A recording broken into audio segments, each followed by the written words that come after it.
Are you living in New York City? Do you think you're safe from the rising tides? Think again. The very concrete beneath your feet, the towering skyscrapers that define our beloved NYC skyline, are silently conspiring against you, escalating a threat that's far more insidious than you realize: floods. And what's worse, this watery menace isn't just damaging property. It's aggressively tearing at the fabric of our society, pushing more and more vulnerable New Yorkers into the terrifying abyss of homelessness. Get ready, because we're about to expose the unseen threat: how urbanization worsens flood risk in NYC, and the alarming link of flood and homelessness. This isn't just about water. It's about lives, homes, and the very future of our city. Prepare to be shocked, informed, and ultimately empowered. NYC Silent Killer: how concrete jungles become drowning traps. New York City, a marvel of human ingenuity and a testament to urban development, paradoxically faces a growing existential threat: increasingly severe flooding. While historical accounts show floods have always been a part of the city's narrative, the frequency, intensity, and widespread impact of these events have dramatically escalated in recent decades. This isn't just about heavier rainfall. It's about the very blueprint of our urban environment. Our insatiable drive to build, to pave, to expand has inadvertently created a system that exacerbates, rather than mitigates, flood risk. The concrete and asphalt that define our urban landscape are not just surfaces. They are barriers, preventing natural water absorption and funneling torrents into our already overburdened drainage systems. Imagine a natural landscape, lush with vegetation, where rainwater gently percolates into the soil, replenishing groundwater and flowing gradually into rivers. Now envision NYC. Every park, every patch of green, is an oasis in a desert of impervious surfaces. When a storm hits, there's nowhere for the water to go but up or into the streets, subways, and ultimately, our homes. This isn't a theory. It's a grim reality that plays out with increasing regularity. For instance, consider the impact of Hurricane Sandy in 2016, which, while an extreme event, highlighted the catastrophic vulnerabilities of our coastal city. More recently, the remnants of Hurricane Ida in September 2021 brought unprecedented flash flooding, turning subway stations into waterfalls and inundating basements across the boroughs. The National Weather Service reported that Central Park received 3.15 inches of rain in just 1 hour during Ida, a truly staggering amount that the city's infrastructure simply could not handle. This wasn't a coastal surge. This was an inland deluge, a testament to how our urban design traps water rather than releases it. The average annual rainfall in NYC has also seen an upward trend, with data from the National Oceanic and Atmospheric Administration, NOAA, indicating a consistent increase in extreme precipitation events over the past few decades. While specific percentages vary by region, a general trend of 5 to 10% increase in heavy precipitation events across the Northeast has been observed since the mid-20th century. This rising rainfall, combined with the city's impervious surfaces, creates a perfect storm for widespread flooding. Each new skyscraper, each new development that replaces green space with concrete, contributes incrementally to this problem, turning localized downpours into widespread disasters. The concrete conundrum: how our city's bones are breaking. The rapid pace of urbanization in NYC, characterized by extensive impervious surfaces, such as roads, buildings, and sidewalks, significantly reduces the natural capacity of the land to absorb rainwater. This phenomenon is at the heart of the city's escalating flood crisis. When rain falls on a natural landscape, a significant portion of it infiltrates the ground, recharging groundwater and slowly making its way to waterways. In contrast, in a heavily urbanized environment like NYC, approximately 70 to 90% of rainfall becomes surface runoff. The city's combined sewer overflow (CSO) system, for instance, is a major culprit. Designed to carry both stormwater and wastewater, these systems are notorious for overflowing during heavy rainfall, discharging a mixture of raw sewage and stormwater directly into New York's waterways, polluting the environment and posing significant public health risks. Furthermore, the extensive network of underground infrastructure, subways, tunnels, and utility conduits, acts as a complex, often interconnected, pathway for floodwaters. When streets become rivers, the water inevitably finds its way into these subterranean networks, leading to disruptions in transportation, power outages, and significant damage to critical infrastructure. The financial implications are staggering. A report by the New York City Comptroller's Office estimated that extreme weather events, including flooding, have cost the city billions of dollars in damages and economic losses over the past decade. This doesn't even account for the intangible costs of lost productivity, disrupted lives, and diminished quality of life. The problem is exacerbated by the sheer density of NYC. The silent exodus, how floods are fueling NYC's homelessness crisis.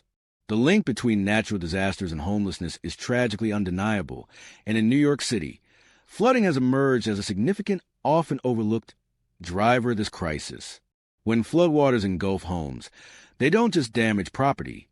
They obliterate livelihoods, displace families, and for many, lead to an irreversible slide into homelessness. The impact is particularly devastating for low-income communities and individuals who often live in flood-prone areas, in older buildings more susceptible to damage, and without the financial resources or insurance to recover.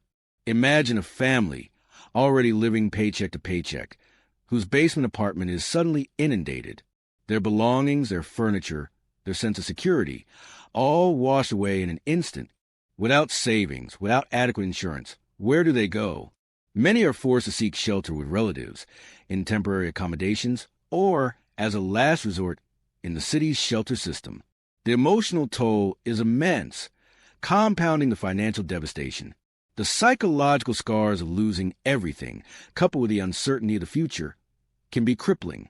This isn't a hypothetical scenario. It's a lived reality for thousands of New Yorkers.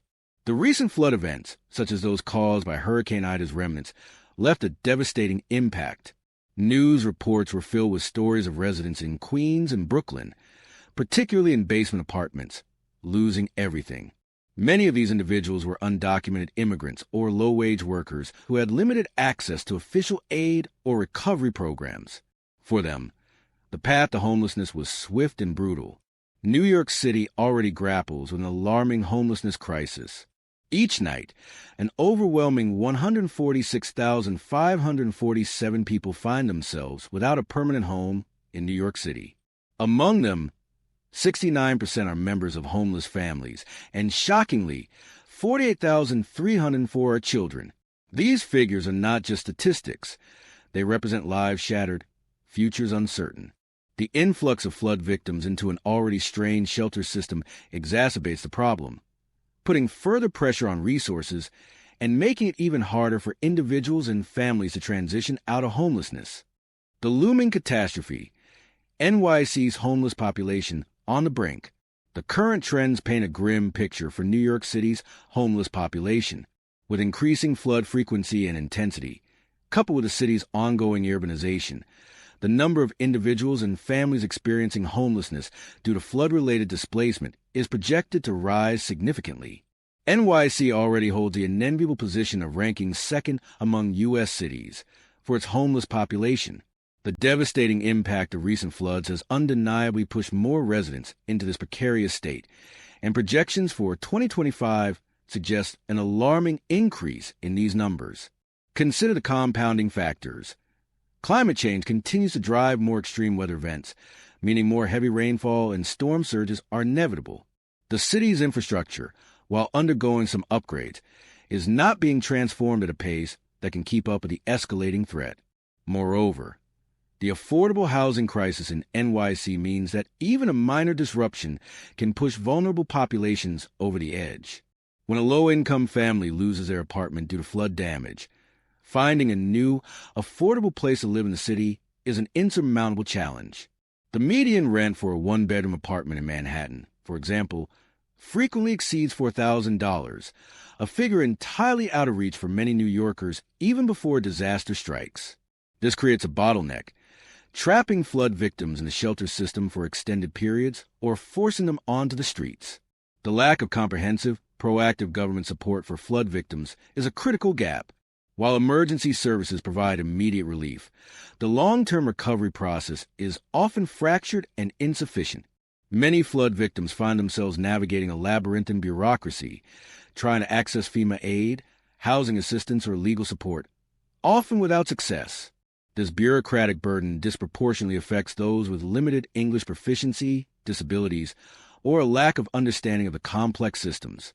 According to data from the Coalition for the Homeless, the shelter census in NYC has consistently remained above 60,000 individuals for several years, with peaks after significant weather events. Based on current trends and predicted increase in extreme weather, it is not unreasonable to project a 10 to 15% increase in flood-related homelessness over the next 5 years, adding thousands more individuals to an already strained system. This isn't just about statistics. It's about the increasing human cost of our changing climate and our urban development choices. The city's ability to absorb and recover from these shocks is being severely tested. And without significant intervention, the consequences for the most vulnerable New Yorkers will be catastrophic. The 2025 projection of an increased homeless population due to flooding is not an exaggeration. It is a stark warning that demands immediate, comprehensive action. Beyond the headlines, the hidden costs of flooding and homelessness. The true cost of flooding and the resulting homelessness extends far beyond immediate property damage and shelter expenses. There are myriad hidden costs, both economic and social, that ripple through the entire city, impacting public health, education, economic productivity, and overall quality of life. From an economic perspective, businesses are severely affected by flooding, leading to temporary or permanent closures, loss of inventory, and reduced customer traffic. This translates into lost tax revenue for the city and job losses for employees. The long-term impact on property values in flood-prone areas can also be significant, creating further economic instability. The mental health burden on flood victims is immense. The trauma of displacement, loss of belongings, and the uncertainty of the future can lead to anxiety, depression, and post-traumatic stress disorder. Children, especially, are vulnerable to the psychological impacts of instability and displacement, which can affect their academic performance and long-term well-being.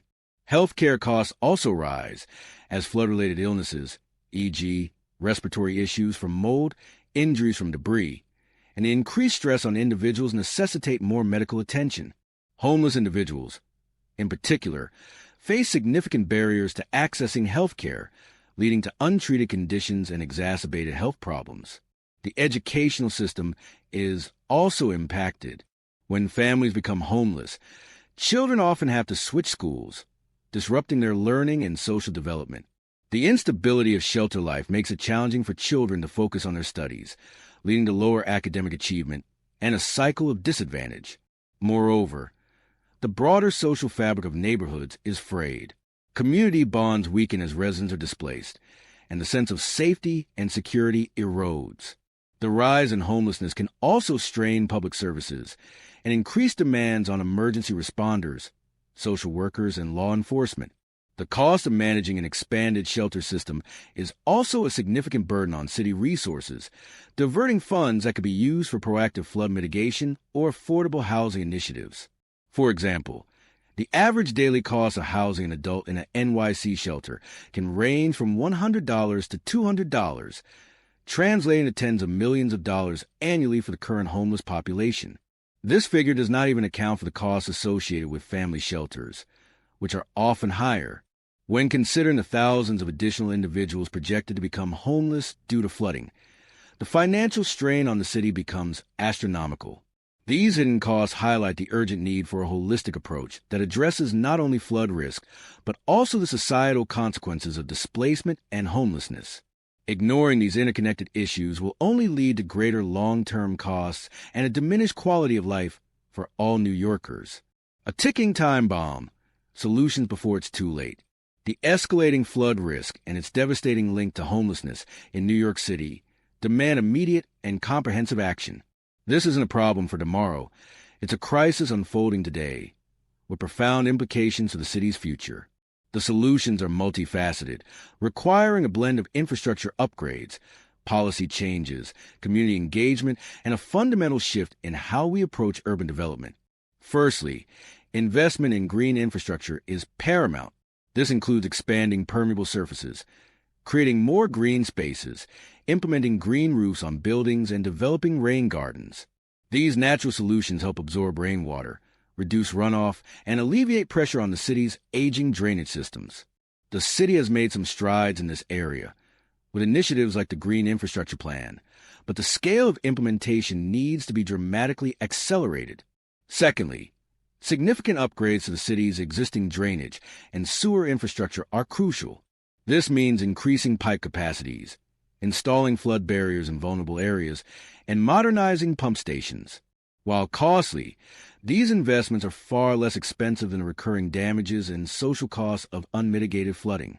Proactive planning and maintenance of these systems are also essential to ensure their long-term effectiveness.